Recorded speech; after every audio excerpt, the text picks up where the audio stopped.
మన ప్రభు అయినటువంటి యేసుక్రీస్తు నామంలో మీకందరికీ కూడా నా హృదయపూర్వక వందనాలు చెల్లిస్తున్నాను. గత వారంలో మీకు కలిగినటువంటి శ్రమలలో, బాధల్లో, వ్యాధుల్లో నా ప్రభు మీకు సహాయం చేయాలని, మిమ్మల్ని ఆదరించాలని, ఆదుకోవాలని అనేక సందర్భాలలో మరి మీ కొరకు నేను ప్రార్థన చేస్తూ ఉన్నాను. దేవునికి మహిమ కలుగును గాక. నా ప్రియమైనటువంటి దేవుని బిడ్డలారా, పరిశుద్ధ లేఖన భాగం నుంచి ఒక మాటను చదువుకొని చిన్న ప్రార్థన చేసుకుందాం.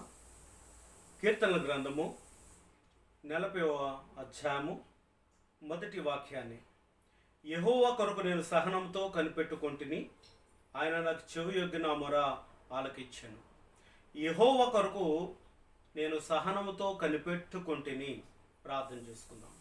మహోన్నతుడైన మా తండ్రి, మీకు వందనాలు. వాక్యం ద్వారా ముఖాముఖిగా వ్యక్తిగతంగా నీ బిడ్డలతో మాట్లాడి బలపరచమని యేసు పరిశుద్ధ నామములో బ్రతిమలు వేడుకుంటున్నాను తండ్రి, ఆమేన్. హల్లెలూయా. నా ప్రియమైనటువంటి దేవుని బిడ్డలారా, ఇక్కడ దావీదు రాజు యొక్క వ్యక్తిగత విశ్వాసాన్ని గురించి ఒక మాట నేను చెప్తాను. యెహోవా కొరకు నేను సహనంతో కనిపెట్టుకుంటుని అంటున్నాడు. అసలు ఈ మాట చెప్పాలి అంటే అంతటి యొక్క విశ్వాసము, భక్తి, తెగింపు మనకు కలిగినటువంటి శ్రమల్లో ఈ మాట మనం పలకగలమా? అసలు ఈ మాట చెప్పాలి అంటే ఎంత ధైర్యం కలిగి మనం ఉండాలి, ఎంత విశ్వాసం కలిగి మనం ఉండాలి. ఈ భక్తుల యొక్క జీవితంలో భూమి మీద దేవుని కొరకు బ్రతుకుతున్నటువంటి విశ్వాసి పలుకుతున్నటువంటి మాట ఎంత ఖచ్చితంగా ఉంటుంది. సమస్యలు వచ్చినాయా? రాని. విరోధులు మీద పడుతున్నారా? పడిని. ఆర్థిక సమస్యలు ఉన్నాయా?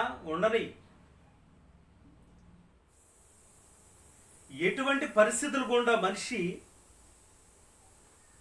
ఆ శ్రమల్లో పడి ఉన్నప్పటికీ కూడా ఆ శ్రమలో ఉన్నటువంటి దావీదు అంటున్నాడు, యెహోవా కొరకు నేను సహనముతో కనిపెట్టుకుంటుని. దేవుని కొరకు అందరూ కనిపెడతారండి. అడిగిన వరాలన్నీ కురిపించబడాలని, అడిగిన ప్రతి అవసరత తీర్చబడాలని, అడగకుండగానే దేవుడు ఇచ్చేయాలని, మోకరించకుండగానే దేవుడు కార్యాలు చేసేయాలని, ఉపవాసం చేయకుండానే అద్భుతాలు జరిగిపోవాలని, ఇలా రకరకాలుగా కనిపెట్టుకునే వాళ్ళు చాలామంది ఉంటారు. ఆ కనిపెట్టుకునే వాళ్ళు ఏముండదంటే సహనం ఉండదు. కానీ నిజంగా కనిపెట్టుకున్నటువంటి దావీదు జీవితంలో ఏముంది అంటే, దేవుడు పరమందు ఉన్నాడు, ఆయన కొరకు నేను కనిపెడుతున్నాను, ఆయన కొరకు నేను కనిపెడుతున్నాను కనుక నా జీవితంలో నేను అడిగేవి నేను పొందుకోగలుగుతాను. ఒకవేళ ఆయన ఆలస్యం చేసిన, ఆలస్యంగా జవాబిచ్చిన, ఆలస్యంగా నాతో మాట్లాడినా నేను సహనము కలిగి ఉంటాను. హల్లెలూయా. గమనించండి, ఈ మనిషి జీవితంలో, ఈ భక్తుడి యొక్క జీవితంలో ఒక తీర్మానం ఉంది. ఆ తీర్మానం ఏంటి అంటే, నేను సహనంతో ఉంటాను. సహనంతోనే కాదు, సహనంతో కనిపెట్టుకుని ఉంటాను ఆయన వచ్చేంత వరకు. హల్లెలూయా. ఎవరు వచ్చేంత వరకు? ఆయన వచ్చేంత వరకు. దేవునికి మహిమ కలుగును గాక. బైబిల్లో సంసోను గురించి చాలామందికి తెలుసు. సంసోను ఒక వేషం చూసి పెళ్లి చేసుకున్నాడు. పెళ్లి చేసుకున్న తర్వాత ఒక సందర్భంలో ఆ భార్య ఈయన గుట్టు రట్టు చేసిందని చెప్పి కోపగించేసి వచ్చేసాడు తండ్రి ఇంటికి. మీకు వాక్యం బాగా తెలుసు కనుక నేను చెప్తున్నా. వచ్చేసిన తర్వాత ఆ తండ్రి ఏం చేశాడంటే, తెలిసినటువంటి ఒక స్నేహితుడు, ఆ అమ్మాయి అంటే ఇష్టపడే ఒక స్నేహితుడికి పెళ్లి చేశాడు. చేసిన తర్వాత మళ్ళా కొన్ని రోజులకి ఉదయం విడిచిపెట్టేసి వెళ్ళిపోయినటువంటి సంసోన్కి కక్కిరిగూడు కొరకు ఆశపడినట్లుగా మరలా భార్య గుర్తొచ్చింది. ఆ వేశ్య గుర్తొచ్చి మరలా వచ్చాడు మామగారింటికి. వచ్చేసరిగా ఇంట్లో చూస్తే ఈయన భార్య వేరొకరితో కులుగుతూ ఉంది. ఇంక కోపం వచ్చింది ఈయనకి, నా భార్యని ఇంకొకరికి ఇచ్చి పెళ్లి చేస్తావా అని. ఏమండి, ఈ లోక ప్రేమలు, ఈ లోక బంధాలు ఎలా ఉంటాయంటే, మోసి తీరిపోయిన తర్వాత లేక సంసారంలో కష్టాలు వచ్చేసరికి, బాధలు వచ్చేసరికి, పిల్లలు పుట్టేసరికి, ఏ సమస్యలు వచ్చేసరికి వీళ్ళ మధ్య ఏమొస్తాయంటే మనస్పెడతలు వచ్చేస్తూ ఉంటాయి. ఒకరినొకరు నిందించేసుకుంటూ ఉంటారు. బాగా అర్థం చేసుకోండి. ఇక్కడ నేను చెప్పాలనుకున్న పాయింట్ ఏంటంటే, ఈ లోక సంబంధమైనటువంటి ప్రేమ కాదు, ఈ లోక సంబంధమైనటువంటి సంబంధాలు కాదు. దేవునితో సంబంధం ఎలా ఉంటుందంటే, ఈయన అంటాడు, నేను సహనముతో కనిపెట్టుకొని ఉంటిని. ఆయన నా ప్రార్థనకు చెవిగే వరకు, నా సమస్యకు జవాబు ఇచ్చేంత వరకు, నాకు కలిగినటువంటి వ్యాధులన్నీ తొలగే వరకు, నాకు విరోధంగా ఉన్నటువంటి వారు అందరూ నశించేంత వరకు, నా మీద తిరుగుబాటు చేసేవారంతా మనసు మార్చుకునేంత వరకు నేను యెహోవా కొరకు సహనముతో కనిపెట్టుకొని ఉంటా. అంతే. ఇది నా తీర్మానం. హల్లెలూయ. ఇది నా తీర్మానం. ఇప్పుడు ఈరోజు మన ఒక అంశం ఏంటంటే, సహనముతో కనిపెట్టుట. సహనముతో ఎవరెవరి కొరకు మనం కనిపెడతామా, లేక పరమందు ఉన్నటువంటి దేవుని కొరకు కనిపెడుతున్నామా? ఏమండి, ఒక నిరీక్షణ ఉండాలి. నిరీక్షణకు అర్థం ఏంటి అంటే, దీర్ఘకాలము ఎదురు చూచుట, అంతం వరకు ఎదురు చూడటం. మన మీద నుంచి ఒక బండ వెళ్ళిపోయినా సరే, దొర్లుకుంటా వచ్చి మన మీద వెళ్ళిపోయినా సరే, మనం ఆయన కొరకు కనిపెట్టాలన్నమాట. అంత విశ్వాసాన్ని మనం నింపుకోవాలి. హల్లెలూయా. ఆ విశ్వాసము ద్వారా శ్రమల్ని మనం జయించగలుగుతాం. ఈ వాక్యం ఏం పరిచయం చేస్తుంది అంటే, శ్రమలను పరిచయం చేస్తూ ఉంది. శ్రమల్ని ఎలాగా ఎదుర్కోగలము, శ్రమల్ని ఏ విధంగా మనము జయించగలము, శ్రమల్ని ఏ విధంగా వాటిని తరుము కొట్టగలము. హల్లెలూయా. అర్థం చేసుకోండి. ఈ 41 కీర్తన అంతా కూడా మీరు చదువుకుంటూ వెళ్తే చాలా విషయాలు బయటకు వస్తాయి. దేవుడి చిత్తమైతే తర్వాత ధ్యానిద్దాం ఒక్కొక్కటి. ఇప్పుడు విశ్వాసి యొక్క జీవితంలో ఈ శ్రమల పరిచయాన్ని మరొక కోణంలో మీకు నేను తెలియచేయాలని ఆశపడుతున్నాను. లూకా సువార్త 3వ అధ్యాయము 16-17 వచనాల్లో అక్కడ బాప్తిసముల గురించి రాయబడి ఉంది. అగ్ని బాప్తిసం గురించి. లూకా సువార్త 3వ అధ్యాయంలో అగ్ని బాప్తిసముల గురించి దైవజనుడైనటువంటి యోహాను గారు తెలియజేస్తా ఉన్నాడు. చూద్దాం ఒకసారి.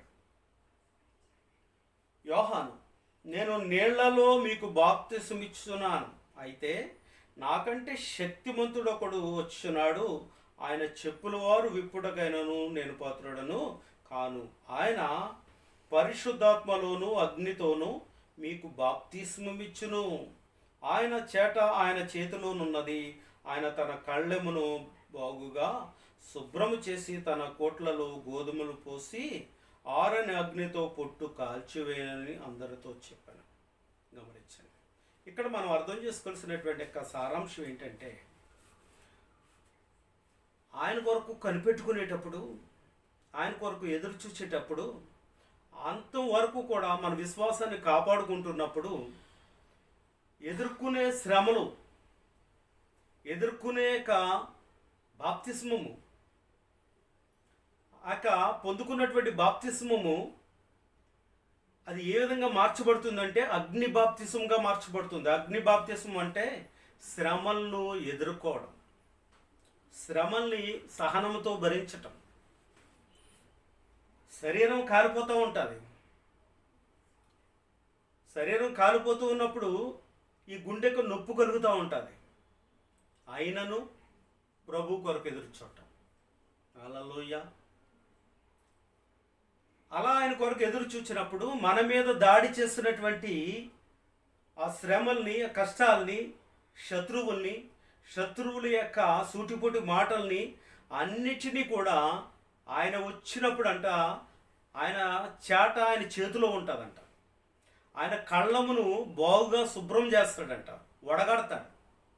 ఆయన వడగట్టినప్పుడు ఈ మంచి గింజలు ఉంటాయి, ఆ మంచి గింజలన్నీ ఒక చోట పోగు చేయబడి ఉంటాయి. ఈ పొట్టు ఉంటుంది చూసావా, అవిశ్వాసులు, నరహంతకులు, వ్యభిచారులు, వీళ్ళంతా కూడా ఎగిరి ఒక చోట పోగు చేయబడతారు. ఈ మంచి విత్తనాలు ఉన్నాయి చూసారా, గట్టి విత్తనాలు. శ్రమలు వస్తాయా రాని, కష్టాలు వస్తాయా రాని, తుఫాను వస్తుందా రాని, ఆకలేస్తుందా వెయ్యిని, ఎక్కడ కదలదు ఇది. ఈ గింజ ఎక్కడికి కదలదు. ఈ గింజ పడిన చోట అలా ఎదురు చూస్తూ ఉంటుంది. ఆ గింజనంట ఆయన శుభ్రపరిచి కొట్లు ఆయన నిల్వ చేస్తాడంట. ఈ పొట్టునంట ఏం చేస్తాడంట, ఆరని అగ్నితో కాలుస్తాడు. ఆరిపోయే అగ్ని కాదైంది. ఆయన ముట్టించాడు అంటే అది ఇంకా కాలుతూనే ఉంటుంది. అగ్ని ఆరదు, పురుగు చావదు. హల్లెలూయా. ఇప్పుడు మన సహనము దేంతో పోలుస్తూ ఉన్నాడు? ఈ శ్రమల పరిచయము, ఈ శ్రమల యొక్క గమనించండి, ఈ శ్రమల యొక్క కొనసాగింపు ఎక్కడ వరకు ఉంటుందో మనకి వాక్యం తెలియజేస్తూ ఉంది. ఈ వాక్యపు వెలుగులో యేసుక్రీస్తు చెప్తున్నటువంటి మాట ఏంటంటే, ఇదిగో మంచి గింజలను నేను ఏం చేస్తానో తెలుసా, శుభ్రపరుస్తాను, నా కొట్లో దాచుకుంటాను. ఎందుకంటే అవి నా రక్తంలో కడగబడినవి, పరిశుద్ధపరచబడినవి, తెల్లని వస్త్రములు ధరించుకుని తల మెరిసే గింజలు అవన్నీ. హల్లెలూయా. అందుకే హెబ్రీ పత్రిక 11వ అధ్యాయము అంతా కూడా విశ్వాస వీరుల గురించి రాయబడి ఉంది. అయితే చివరిగా 35, 36 వచనాలు చూస్తే విశ్వాస వీరుల యొక్క శ్రమలు, వాళ్ళ యొక్క వృత్తాంతముల గురించి రాయబడి ఉంది. వాళ్ళు రంపాలతో కోయబడ్డారు, చిరచందనం చేయబడ్డారు, నూనెలో కాగబడ్డారు, జలముల్లో బడి నడిచిపోయారు, అగ్ని మధ్య నడిచిపోయారు, సింహాల నోళ్ళు మూయించారు. హల్లెలూయా. వాళ్ళ విశ్వాసము పరిపూర్ణమైనటువంటి విశ్వాసంతో ఆదిమ అపోస్తలు మొదటి శతాబ్ద కాలంలో ఉన్నటువంటి విశ్వాస వీరులు, భూమి పుట్టినది మొదలుకొని అబ్రహాము మొదలుకొని ఉన్నటువంటి యొక్క విశ్వాస వీరుల యొక్క జాబితా, వీళ్ళంతా కూడా యెహోవా కొరకు ఎదురు చూచినటువంటి వారు, సహనముతో కనిపెట్టుకుని ఉన్నటువంటి వారు. వీరంతా కూడా గమనించండి. ఒకనాడు భూమి మీద జీవించినటువంటి యోబు అనే భక్తుని యొక్క జీవితంలో ఈ మొదటి సారాంశమును చాలా జాగ్రత్తగా ఆలకించాలి. ఈ శ్రమలు పరిచయం అయిన తర్వాత, ఈ శ్రమలు సంధింపజేయబడిన తర్వాత ఈ శ్రమలు ఒక విశ్వాసి జీవితం మీద దాడి చేస్తూ ఉన్నప్పుడు దేవుని కొరకు బ్రతుకుతూ నీతిగా బ్రతకాలని, నీతిగా జీవించాలని, ఆయన కొరకు కనిపెట్టుకుని ఆయన రాకడ వరకు బ్రతకాలనుకున్నటువంటి భూమి మీద ఉన్నటువంటి మానవుడి యొక్క జీవితంలో శ్రమలు దాడి చేసినప్పుడు, శ్రమలు నలుమూల నుంచి కొట్టినప్పుడు మనిషి ఏ విధంగా నిలవబడాలో, ఏ విధంగా ఎదుర్కోవాలో, ఏ విధంగా సహనం కలిగి ఉండాలో ఒక భక్తుడి యొక్క జీవితాన్ని గురించి నేను చెప్తాను. బైబిల్ చెప్తున్నటువంటి సత్యం ఇది. నా సొంత ఆ కథా కల్పనలు కాదు ఇవి, నా రచనలు కావు ఇవి. పరిశుద్ధాత్ముడు బయలుపరిచినటువంటి మాటలు. యోబు ఒక కుగ్రామంలో జీవిస్తూ ఆయన యొక్క గ్రామానికి ఆశీర్వాదకరంగా ఉన్నాడు, గొప్ప ధనికుడిగా ఉన్నాడు, ఐశ్వర్యవంతుడిగా ఉన్నాడు, మంచి జ్ఞానిగా ఉన్నాడు. ఆ గ్రామానికి ఎటు చూచినా ఆయన గొప్ప ఆశీర్వాదకరంగా ఉన్నటువంటి వ్యక్తి, దేవుని ఆశీర్వాదముల చేత నింపబడినటువంటి మంచి వ్యక్తి యోబు. ఆయన జీవితంలో వచ్చినటువంటి యొక్క శ్రమలలో ఒక 2 మాటలు నేను చెప్తాను, గమనించండి చాలా జాగ్రత్తగా. మొదటి అధ్యాయంలో సాతాను దేవుని అనుమతితో యోబు మీద దాడి చేశాడు. బాగా అర్థం చేసుకోండి. యోబు గ్రంథం మొదటి అధ్యాయంలో దేవుని అనుమతి తీసుకున్నాడు. వాడు దేవుని దగ్గరికి వెళ్ళి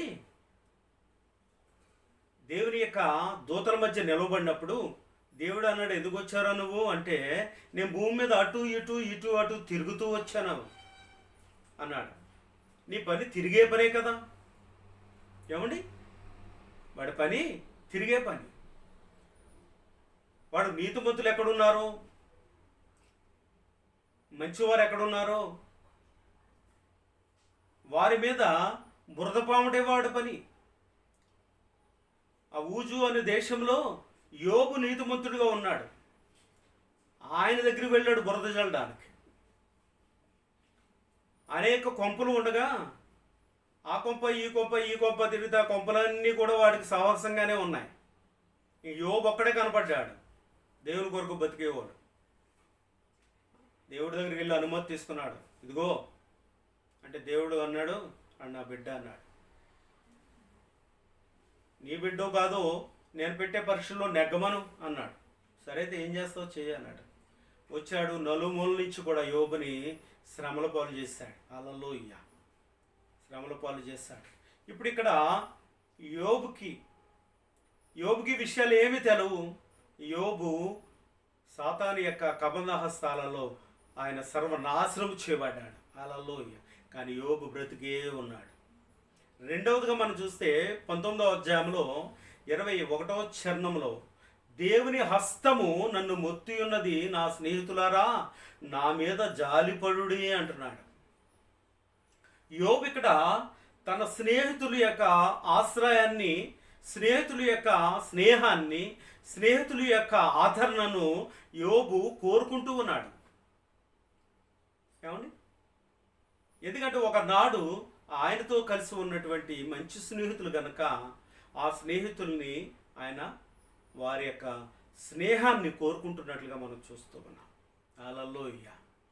గమనించండి, యేసు ప్రభు కూడా తన స్నేహితుల కొరకు ప్రాణం పెట్టినవాడు నిత్యజీవం గలవాడు అన్నాడు యేసు ప్రభు. ఆయన స్నేహితులమైనటువంటి మన కొరకు ఆయన ప్రాణం పెట్టినటువంటి మంచి స్నేహితుడు నా ప్రభు అయినటువంటి యేసుక్రీస్తు. ఈ శ్రమల్లో ఉన్నా సరే యోబు అంటాడు కదా, దేవుని హస్తము నన్ను మొత్తి ఉన్నది అంటున్నాడు. సాతానుగాడు నా దగ్గరకు వచ్చాడు అంటలేదు, సాతానుగాడు నన్ను హింసించాడు అనట్లేదు. చాలామంది వాడుక భాషలో మనం చూసినట్లయితే ఏమంటారు తెలుసా? ఏమంటారు? ఎందుకోనంటే నాకే కష్టాలు వస్తున్నాయండి, ఎందుకోనంటే సాతానుగాడు నన్ను జల్లెడు పెట్టేస్తున్నాడు, సాతానుగాడు అనేక ఇబ్బందులు పెట్టేస్తున్నాడు, నేను ఎక్కడికి వెళ్తే అక్కడే ముందు దరిద్రం వెళ్ళిపోతుందండి. ఇలా రకరకాలుగా వారు నిందించుకుంటూ సాతానుగాడిని గొప్ప చేస్తూ ఉంటారు. కానీ సాతానుగాడి కంటే శక్తివంతుడు మన పక్షాన ఉన్నాడు, పరమందు ఉన్నాడు. ఆయన ఉండగా సాతాను నన్నేం చేయగలడు అనే విశ్వాసులు కనబడడం లేదండి. అసలు సాతాను గాడి గురించి మనం మాట్లాడకూడదండి. వాడిని ఎప్పుడు కూడా మన కాలు కింద వేసి తొక్కుపట్టి ఉంచాలే తప్ప వాడిని మన నెత్తి మీద ఎక్కించుకోవడానికి వీలు లేదు. యోబు సాతాను గురించి మాట్లాడట్లేదు, దేవుడు నన్ను ముత్తి ఉన్నాడు అంటున్నాడు అంతే. ఎందుకంటే దేవుని ఆజ్ఞ లేకుండా, దేవుని యొక్క కృప లేకుండా, దేవుడు యొక్క వాగ్దానం ఇవ్వకుండా ఏది కూడా జరగదు. అది యోబుకు తెలుసు. నా మీద అధికారం దేవునికి తప్ప సాతాను గాడికి లేదు అన్నది యోబుకు బాగా తెలుసు కనుక యోబు అంటున్నాడు, ఇదిగో ఆయన నన్ను మొత్తి ఉన్నాడు, ఆయన హస్తము నన్ను మొత్తి ఉన్నది అంటున్నాడు. గమనించండి నా ప్రియమైనటువంటి దేవుని పెట్టారా. ఇప్పుడు యోబు వ్యక్తిగతంగా చెప్తున్న మాట ఏంటి తెలుసా? దేవుడే నన్ను ముత్తాడు అంటున్నాడు. హల్లెలూయా. గొప్ప విశ్వాసం ఉంది యోబులో, గొప్ప సహనం ఉంది యోబులో, గొప్ప నిరీక్షణ ఉంది యోబులో, గొప్ప గమనించండి కనిపెట్టుకుంటూ ఉన్నాడు దేవుని కొరకు. అది నేను ఎలా చెప్పగలుగుతున్నానో తెలుసా?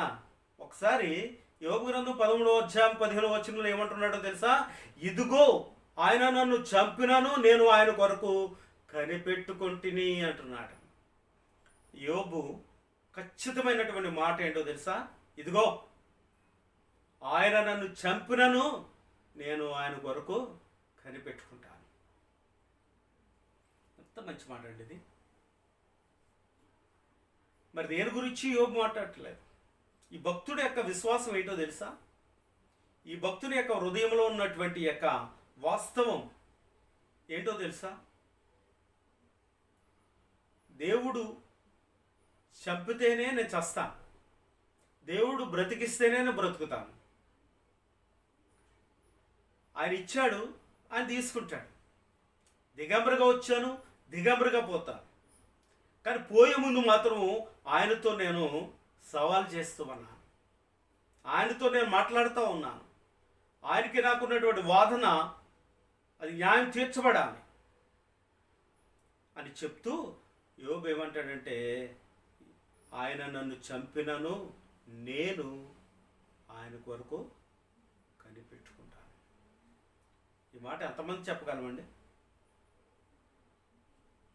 భక్తులు మాత్రమే చెప్పగలుగుతారు, విశ్వాసులు మాత్రమే ఈ మాట చెప్పగలుగుతారు. ఈ మాట మనం చెప్పలేమండి. ఈ మాట మనము చెప్పలేము. చెప్పాలి అంటే దమ్ము ఉండాలి. చెప్పాలి అంటే దమ్ము ఉండాలి. దావీదు అంటున్నాడు, యెహోవా కొరకు నేను సహనంతో కనిపెట్టుకుంటుని అంటున్నాడు. ఇక్కడ యోబు అంటున్నాడు, ఆయన నన్ను చంపినాను, నేను ఆయన కొరకు కనిపెట్టుకుని ఉన్నాను. వ్యక్తిగతమైనటువంటి విశ్వాసం ముందు మనకు ఉండాలండి. వ్యక్తిగతమైనటువంటి యొక్క నిరీక్షణ మనకు ఉండాలి. వ్యక్తిగతమైనటువంటి ప్రేమ మనకు ఉండాలి. వ్యక్తిగతమైనటువంటి నిర్ణయం మనకు ఉండాలి. వ్యక్తిగతమైనటువంటి యొక్క గమనించండి, ఆ విశ్వాసం ఎప్పుడైతే మనకు ఉంటుందో దేవుని యొక్క కృపను మనం పొందుకోగలుగుతాం.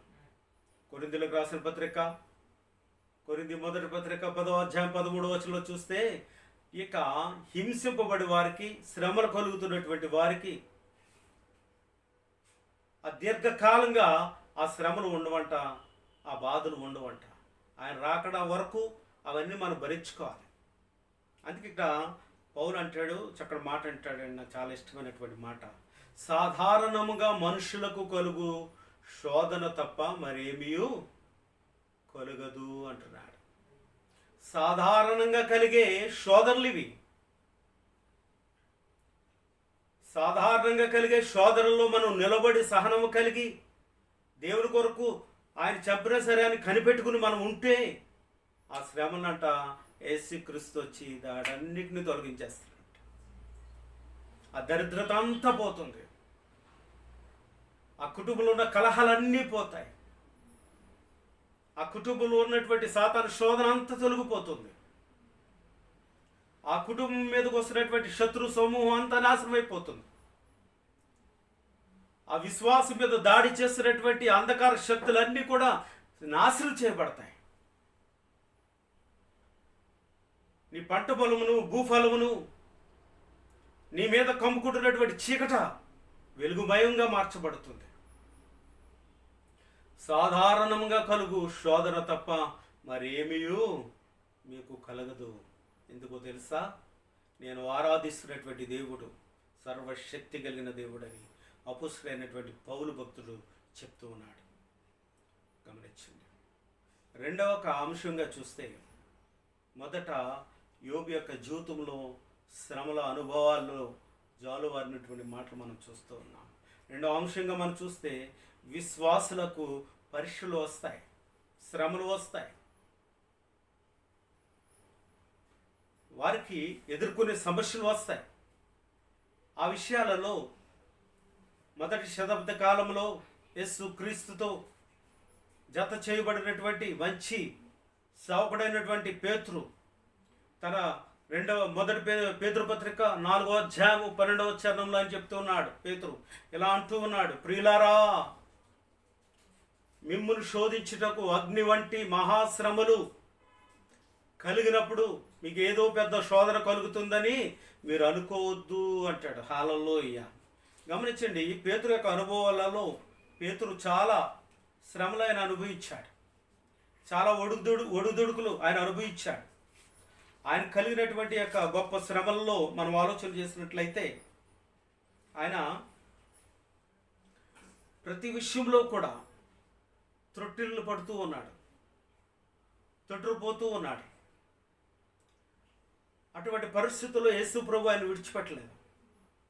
ఆ అనుభవాలతో ఆయన మాట్లాడుతూ ఉన్నాడు. ప్రియులారా, మిమ్మల్ని శోధించుటకు మీకు కలుగుచున్న అగ్ని వంటి మహాశ్రమను గురించి మీకు ఏదో ఒక వింత సంభవించినట్లు ఆశ్చర్యపడకుడి.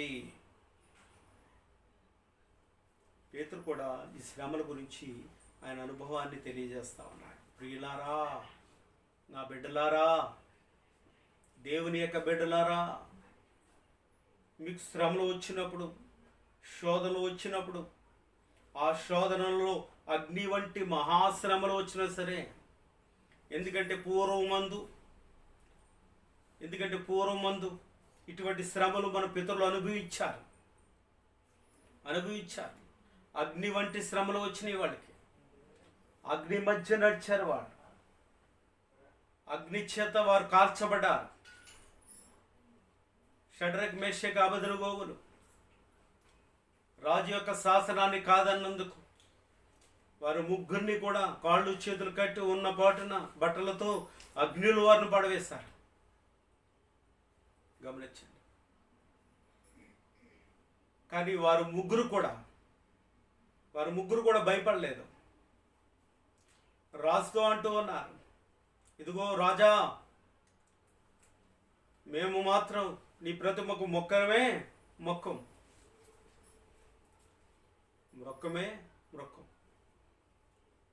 దాన్ని మేము సేవించాం, ఇంకేం చేసుకున్నా పర్లేదు, మమ్మల్ని రక్షించడానికి దేవుడు శక్తి కలిగినటువంటి దేవుడు, రక్షించకపోయినా పర్లేదు అన్నారు. ఉన్న పాటును అగ్నిలో పడవేస్తే అగ్ని వారి దేహాలను కాల్చలేకపోయింది. అగ్ని బలము వారిని తాకలేకపోయింది. వేండ్రమ్మతో గాండ్రిస్తున్నటువంటి యొక్క అగ్ని వారి యొక్క వస్త్రములను కూడా తాకలేకపోయింది. కారణం ఏంటో తెలుసా? వారితో పాటు 4వ ఆయన కూడా ఆ అగ్నిలో నడిచాడు. ఆ యేసు క్రీస్తు ఎప్పుడైతే అగ్నిలో నడిచాడో, యేసు క్రీస్తు వారు ముగ్గురు మధ్య నిలిచారు. అగ్ని మండుతుందే తప్ప దానిలో బలం లేదండి, దానిలో మంట లేదు, దానిలో ఉన్నటువంటి వేడంతా తొలగిపోయింది. ఆ మంట వారికి చల్లగా ఉన్నట్లుగా మనం చూస్తా ఉన్నాం. తల్లి ఒడిలో పిల్లలు ఎంత భద్రంగా ఉంటారో అంత భద్రంగా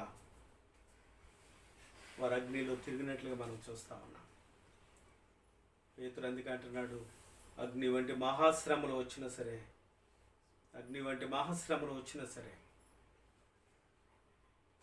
మనకి ఏదో గొప్ప వింత జరిగిపోతుందని భయపడవలసినటువంటి అవసరత లేదు అని ఆయన చెప్తూ ఉన్నాడు. గమనించండి నా ప్రియమైన దేవుని బిడ్డలారా, అపోస్తలుడైనటువంటి పౌలు 2వ తిమోతి పత్రిక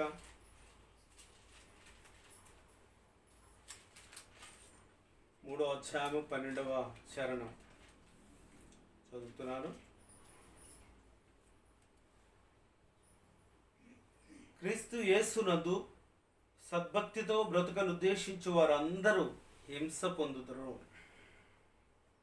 యేసు క్రీస్తునందు సద్భక్తితో బ్రతకనుద్దేశించువారు, యేసు క్రీస్తు కొరకు శ్రద్ధాభక్తులు కలిగి ఎవరైతే ఉంటారో, యేసు క్రీస్తు కొరకు ఎవరైతే రక్షణ బాప్తిసం పొందుతారో, యేసు క్రీస్తు కొరకు ఎవరైతే సువార్త ప్రకటిస్తారో, యేసు క్రీస్తు కొరకు వారి జీవితాన్ని సమర్పించుకుంటారో, ఆయన కొరకు బ్రతకను ఉద్దేశించి వారు అందరూ కూడా సుఖం అనిపిస్తారండి. సుఖం అనిపిస్తారని రాయబడి ఉందా? ఏమండి? హింసింపబడతారంట. సద్భక్తితో బ్రతకను ఉద్దేశించి వారు అందరూ కూడా హింసింపబడతారంట. చుట్టుపక్కల అందరూ హింసిస్తూనే ఉంటారు, ఇంట్లో వాళ్ళు హింసిస్తూనే ఉంటారు. నలుదిశలా వారికి నెమ్మది ఉండదు, కానీ వారి నెమ్మది అంతా కూడా యేసు ప్రభువే. హల్లెలూయా. వారి నెమ్మది అంతా కూడా యేసు ప్రభువే. అందుకే యేసు ప్రభు వారు కూడా ఆయన జీవించినటువంటి జీవిత కాలంలో ఆయన ఒక మాట చెప్తారండి. మత్తయి సువార్త ఆ ధన్యతల కొండ మీద, ఆ మత్తయి సువార్త 5వ అధ్యాయంలో ఆయన చెప్పినటువంటి ఒక మాట చూద్దాం ఒకసారి. 10వ వాక్యం, 5వ అధ్యాయం 10వ వాక్యం. నీతి నిమిత్తము హింసింపబడువారు ధన్యులు, పరలోక రాజ్యము వారిది. నీతి నిమిత్తము హింసింపబడువారు ధన్యులు, పరలోక రాజ్యము వారిది. ఇప్పుడు దేని నిమిత్తం అయితే హింసింపబడాలి? చాలామందికి హింసలు వస్తాయి, చాలామందికి ఇబ్బందులు వస్తాయి, చాలామంది కష్టాలు వస్తాయి. కానీ వారు అదేదో యేసు ప్రభు కొరకు, అదేదో దేవుడు నమ్ముకున్నందుకు, అదేదో దేవుని కొరకే ఇవన్నీ వస్తున్నాయి అన్నట్టుగా చెప్పుకుంటూ ఉంటారు. కానీ అవన్నీ కరెక్ట్ కాదండి. ఏది కరెక్టు అంటే నీతి నిమిత్తము నీవు హింసింపబడాలి. అంటే నీతిమంతుడైన యేసు క్రీస్తు కొరకు నువ్వు బ్రతుకుతూ ఉన్నప్పుడు నీకు వచ్చే హింసలు బట్టే పరలోక రాజ్యం దొరుకుతుంది. ఈ లోకంలో చేయరాని పనులు చేస్తూ దేవుణ్ణి అడ్డు పెట్టుకొని నామకార్థ క్రైస్తవురాలుగా జీవిస్తూ ఇది నా దేవుని కొరకే వచ్చింది అని చెప్పుకుంటున్నావే, వాటి కొరకు పరలోక రాజ్యం దొరకదు. నీతిమంతుడైన యేసు క్రీస్తు నీతిని ధరించుకుని ఆయన కొరకు బ్రతుకుతున్నటువంటి మనకు పరలోక రాజ్యం దొరుకుతుంది. పరలోక రాజ్యం దొరకాలి అంటే నీతిని అనుసరించాలి. నీతిని అనుసరిస్తే పరలోక రాజ్యం దొరుకుతుంది. ఇది లింకు, గమనించండి. గనుక నిశ్చయముగా ఇవన్నిటి విషయాలలో దేవుని యొక్క వాక్యము చెప్తున్నటువంటి యొక్క మాట చివరిగా నేను చెప్పి ముగిస్తున్నాను.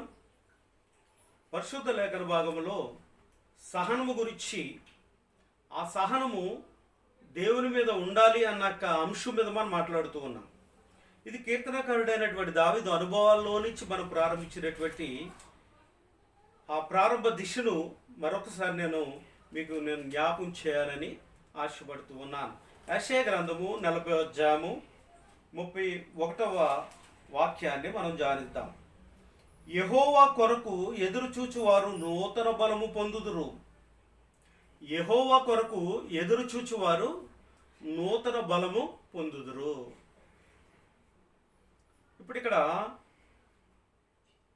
ఏం చెప్తున్నాడు? నూతన బలం అనేది నీకు రావాలి అంటే, నూతన నిబంధన నీకు రావాలి అంటే, నూతనమైనటువంటి యొక్క ఆశీర్వాదము, నూతనమైనటువంటి యొక్క బలము, నూతనమైనటువంటి యొక్క ఆయన యొక్క ఆశీర్వాదాలు నీ మీదకి రావాలి అంటే యెహోవా కొరకు ఎదురు చూడాలంట. యెహోవా కొరకు ఎప్పుడైతే మనం ఎదురు చూస్తామో ఒక నూతన మార్గము తెరవబడుతుంది. ఆ మార్గము దిశగా మనం వెళ్తాం. ఆ మార్గము దిశగా మనం వెళ్ళినప్పుడు ఆ దిశగా మనము ఆయన ఉన్న చోటుకి తీసుకుని వెళ్తుంది. ఆయన ఉన్న చోటుకు మనం వెళ్తూ ఉన్నప్పుడు ఏమొస్తుంది అంటే నూతన బలము వస్తుందంటాడు. ఈ యాత్ర జీవితంలో ఆనాడు ఐగుప్తు దేశం నుంచి ప్రారంభించబడినటువంటి యాత్ర పరమ కానానుకు వెళ్ళేంత వరకు కూడా ఏమండి మనము యెహోవా కొరకు ఎదురు చూచుకుంటూ వెళ్ళాలంట. యేసు క్రీస్తు కొరకు మనం ఎదురు చూచుకుంటూ వెళ్ళాలి. నేనే మార్గమును సత్యమును జీవమును అని చెప్తున్నటువంటి యేసు క్రీస్తు ఆ మార్గము గుండా మనము వెళుతూ ప్రయాణం చేయాలన్న సత్యాన్ని ఈ వాక్యం మనకు సెలవిస్తూ ఉంది. ఇలా మనం వెళుతూ ఉన్నప్పుడు ఆ మార్గమును ఆ దిశ గుండా మనం వెళుతూ ఉన్నప్పుడు మనం అర్థం చేసుకోవాల్సింది ఏంటంటే పై భాగం చెప్తున్నాడు 29వ చరణంలో, సొమ్మసిల్లిన వారికి బలమిచ్చువాడు ఆయనే. సొమ్మసిల్లిన వారికి బలమిచ్చువాడు ఆయనే. ఆయన కొరకు మనం ఎదురు చూస్తూ ఉన్నప్పుడు మనకి ఆ నిరీక్షణలో దాహం వేస్తుందండి. ఆ నిరీక్షణలో ఆకలి వేస్తుంది. ఆ నిరీక్షణలో ఆదరణ లేని వారుగా మనం ఉంటాం. ఆ నిరీక్షణలో మనము మనుషుల చేత విసర్జింపబడిన వారుగా మనం ఉంటాం. సహనముతో మనం ఉన్నప్పుడు అక్కడ అంటున్నాడు కదా, ఇదిగో సొమ్మసిల్లిన వారికి బలమిచ్చువాడు ఆయనే అంటున్నాడు. అంతేకాదు శక్తిహీనులకు బలాభివృద్ధి కలుగు చేయవాడు ఆయనే. శక్తిహీనులకు, శక్తిమంతులకు కాదు, సొమ్మసిల్లిన వారికి, శక్తిహీనులకు ఏమండి బలమిచ్చు నడిపించువాడు ఆయనే. అంతేకాదు బాలురు, బలాభివృద్ధి కలుగు చేసినటువంటి ఆయన బాలురు యవనస్సులు సొమ్మసిల్లుదురు అలయుదురు. గమనించండి. కానీ వారు తప్పుగా త్రొట్టిల్లుతారట.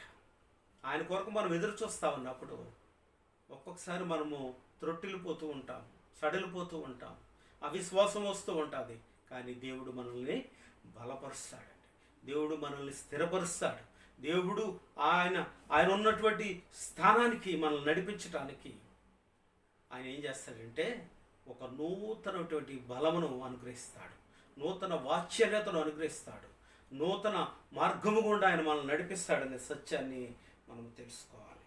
నా ప్రియమైనటువంటి దేవుని బిడ్డలారా, దేవుని చిత్తమైతే దేవుని కొరకు బ్రతుకుతున్నటువంటి మన జీవితాలలో ఆ పరలోకమును స్వాతంత్రించుకోవడానికి ఎన్ని శ్రమలు వచ్చినా సరే, ఎన్ని ఇబ్బందులు వచ్చినా సరే, దేవుని యొక్క వాక్యములో ఉన్న వాగ్దానాన్ని ప్రభు మన జీవితాల్లో ఆయన స్థిరపరచబోతూ ఉన్నాడు. గనుక సొమ్మసిల్లు వారికి బలమిచ్చువాడు ఆయనే. మూలవాక్యానికి మనం వద్దాం. యెహోవా కొరకు నేను సహనంతో కనిపెట్టుకుంటుని, ఆయనకు చెవియొగ్గి నా మొర ఆలకించాను. ఎలా ఆలకించాడో తెలుసా? దావీదు నాశనకరమైనటువంటి గుంటలో ఉన్నాడంట. జికటకల దొంగ ఊబిలో ఉండిపోయాడంట. ఆ పరిస్థితుల్లో ఉండిపోయేటప్పటికీ ఈ తన బిడ్డ, తన కుమారుడు, తన హృదయానుసారుడు ఎప్పుడైతే ఆ పాపములో, ఆ మురుకులో తెలుసో తెలియకో ఆ పాపంలో పడిపోయినప్పుడు దావీదును దేవుడు విడిచిపెట్టలేదండి. దావీదు దగ్గరికి వచ్చి ఆయన ఏం చేశాడంటే ఆయనను పైకి లేవనెత్తాడంట. దావీదు, నువ్వు నా హృదయానుసారుడు, నీ పాపం నువ్వు ఒప్పుకున్నావు గనక ఇదిగో ఆ నాశనకరమైనటువంటి గుంట, నాశనకరమైనటువంటి తెగులు, ఆ నాశనకరమైనటువంటి చోటు నుంచి నిన్ను లేవనెత్తుతానని చెప్పేసి ఆయన చేయి పట్టి లేవనెత్తుకుని వెళ్ళి ఎక్కడ నిలబడో తెలుసా? ఆయన పాదములు బండ మీద నిలిపాడంటండి. ఆయన పాదములు బండ మీద నిలిపి ఆ అడుగులను స్థిరపరిచాడంట. సడలిపోయినటువంటి ఆ మోకాళ్ళను, మోచేతులను స్థిరపరిచాడు. బండ మీద నిలిపి ఆయన పరిశుద్ధమైనటువంటి గమనించండి, ఆ జీవజాల నదుల ద్వారా, ఆ జీవజాలాల ద్వారా ఆయన శుభ్రంగా కడిగాడంట. ఆ బండ మీద నుంచి పాపం అంతా కూడా కారినట్లుగా మనం చూస్తూ ఉన్నాం. అది కలువరి రక్తము, కలువరి సిల్వర్ రక్తము ఆయన మీద ప్రోక్షించాడంటండి. ఆయన మీద ప్రోక్షించి ఆయన శుభ్రపరిచి బండ మీద నిలిపి అడుగులు స్థిరపరిచి అప్పుడు దావీదు యొక్క హృదయంలో ఒక్కొక్క గమనించండి, నూతనమైనటువంటి మనసును పుట్టించాడంట. నూతనమైనటువంటి యొక్క తలంపును పుట్టించాడు. నూతన మనసును మరల కలుగజేస్తాడు. హిసోపుతో ఆయన హృదయాన్ని కడిగాడు. పరిశుద్ధపరచబడినటువంటి హృదయముతో ఇప్పుడు దావీదు ఒక పాటను పాడాడు. హల్లెలూయా. దావీదు ఒక గీతాన్ని పాడాడు, ఎలుగెత్తి పాడాడు. ఆ పాట ఏంటో తెలుసా? అంటున్నాడు, తనకు స్తోత్ర రూపమగు క్రొత్త గీతమును మన దేవుడు నా నోట నుంచెను.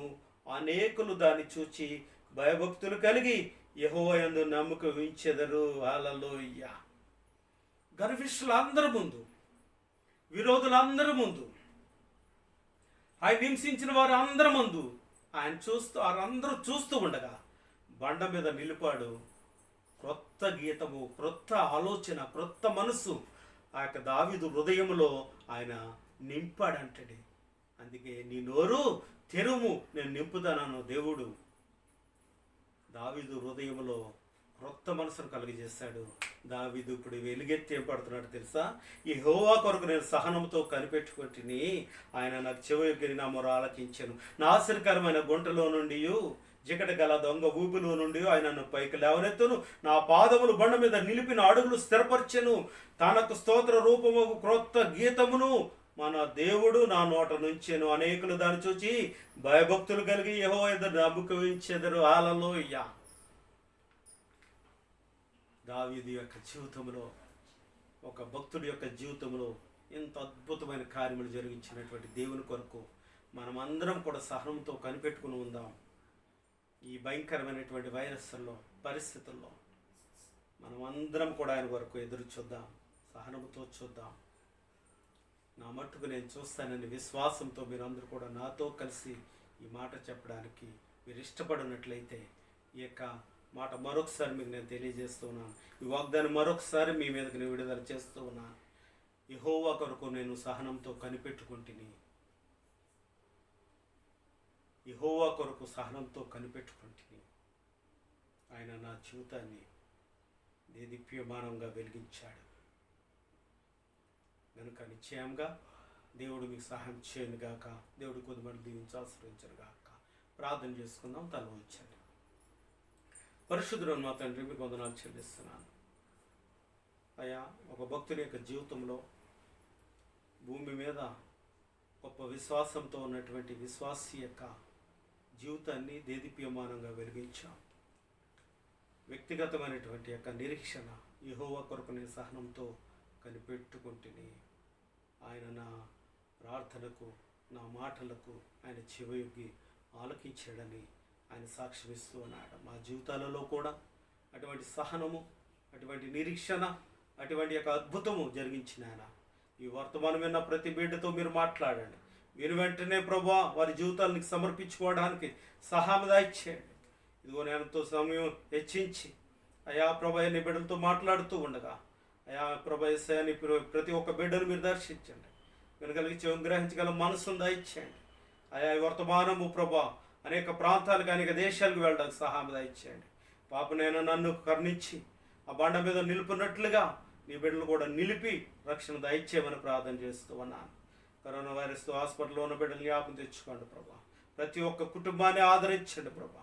అయా ప్రభు నందు నిద్రించినటువంటి కుటుంబాలకు ప్రభా అయా ప్రభు మీ ఆదరణ దయచేయండి. గర్భిణీ స్త్రీలు జ్ఞాపకం తెచ్చుకోండి. గర్భఫలాలు లేనటువంటి బిడ్డలు జ్ఞాపకం తెచ్చుకోండి. ఆంధ్ర క్రిస్టియన్ కర్మ సంఘం యొక్క బిడ్డలు జ్ఞాపకం తెచ్చుకోండి. ఇదిగో సకల పరిశుద్ధులను ప్రభు మీరు దర్శించి ఇదిగో నేను వారి బిజినెస్ని, వారి యొక్క చేతి పనులు దీవించి ఆశీర్వదించమని, ఈ వర్తమానంలో ఉన్నటువంటి యొక్క ఆ ప్రత్యక్షతని బిడ్డలు విడుదల చేయమని యేసు పరిశుద్ధ నామములో వేడుకున్నాను తండ్రి. ఆమేన్. మన పరమ తండ్రి యొక్క ప్రేమ, కుమారుడైన యేసుక్రీస్తు వారి కృప, పరిశుద్ధాత్మని కంజని సహవాసం ఇప్పుడు ఎల్లప్పుడు సదాకాలము తలలోంచినటువంటి బిడ్డలకు, బలహీనమైనటువంటి బిడ్డలకు, సకల పరిశుద్ధులకు ఆయన కృపతోడు నడిపించునుగాక. ఆమేన్, ఆమేన్, ఆమేన్. వందనాలు.